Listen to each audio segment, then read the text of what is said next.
Hey YouTube subscribers, thanks for watching the video today. I just want to give you a quick heads up on common maintenance work on a 642 engine. A 642 engine is found commonly known as the diesel engine on most of the GLs, MLs, on some E-classes too.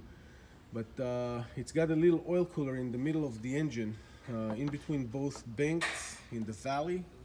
Over right here, this is the oil cooler. This is the new one that we're about to replace. This is the old one.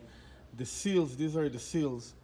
You can see this one over here, all the oil residue. The seals start to leak about usually 80,000 miles and requires to remove the oil cooler and change it.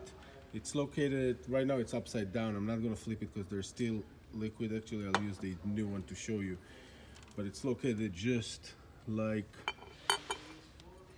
that in the middle of the engine, and of course it cools the oil. That's the purpose of that. There is coolant running through it and oil running through it, and it will cool that.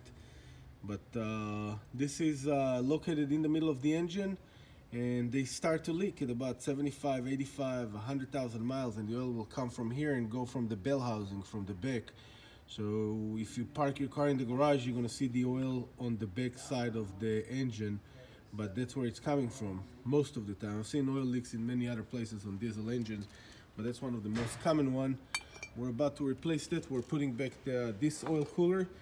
There's a bunch of other parts that we have to replace while we're doing that. Of course, intake gaskets and stuff of that nature. There's about $700 worth of parts that goes into the job. But this one, just to give you a heads up, of course also the turbo seals, many other things. The turbo actually goes right in there.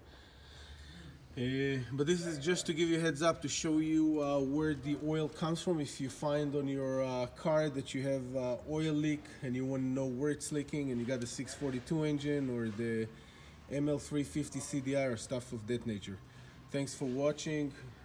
I hope it was helpful.